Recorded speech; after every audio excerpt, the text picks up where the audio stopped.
قربانی صرف 10 11 12 ذی الحجہ کہ 10 ذی الحجہ کی صبح و صادق یا عید الاضحیٰ کی نماز ادا کرنے کے بعد سے لے کر 12 ذی الحجہ کی کہ غروب آفتاب تک کا وقت قربانی کا تو ہے۔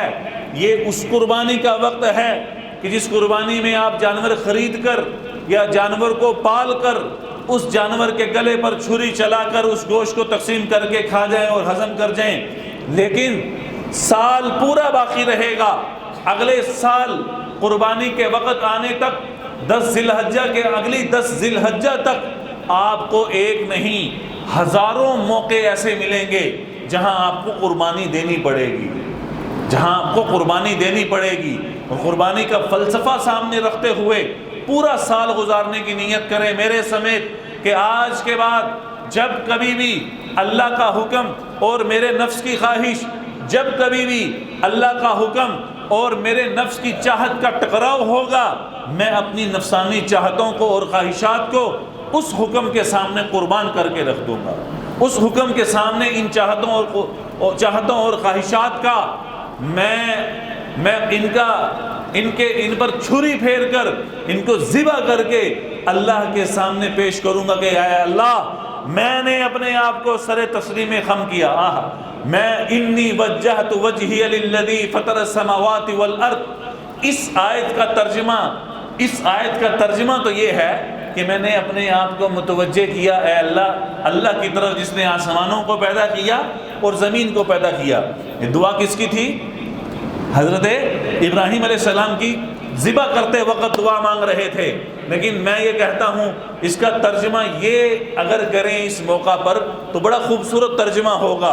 انی وجہت وجہی للذی فطر السماوات والارض۔ میں اپنے آپ کو سر تسلیم خم کرتا ہوں خدا کے سامنے۔ اس کا ترجمہ یہ ہونا چاہیے، میری خواہش تھی اللہ نے پوری کی۔ کیا؟ بڑھاپے کی حالت میں 86 برس کا ہوا، اللہ نے بیٹا عطا کیا۔ میری نفس کی چاہت اور خواہش کے مطابق اللہ نے مجھے بیٹا عطا کیا۔ آج اس خواہش کے اوپر، آج اس چاہت کے اوپر چھری پھیرنے کا حکم بھی اللہ دے رہے ہیں، لہٰذا آج میں اس خواہش کو قربان کرنے کے لیے اپنے آپ کو پیش کر رہا، اپنے بیٹے کو پیش کر رہا، بیوی اور بچے کو جنگل بیاباں میں چھوڑ کر اللہ کے حکم پر میں اللہ کے سامنے پیش ہو رہا ہوں۔ یہ ابراہیم علیہ السلام کا پیغام ہے پوری انسانیت کو کہ جب کبھی بھی پورے سال میں دن ہو یا رات، گھر ہو یا مسجد، محلہ ہو یا دکان، تجارت کا ماحول ہو، بازار کا ماحول، یا آپ اپنی ملازمت پر ہوں، آپ اپنی کسی محرم کے ساتھ ہوں یا غیر محرم کے سامنے آپ کا ٹاکرا ہو جائے، جب کبھی بھی اللہ کا حکم سامنے آئے گا اپنے نفس کی چاہت کو قربان کر دینا۔ اللہ تمہیں اعزاز اور اللہ تمہیں انعامات سے نوازیں گے۔ جب کبھی بھی اللہ نے جس کام سے منع کیا ہے اس کام سے رک جانا، اپنے نفس کی چاہت کو قربان کر دینا جیسے ابراہیم علیہ السلام نے کیا تھا۔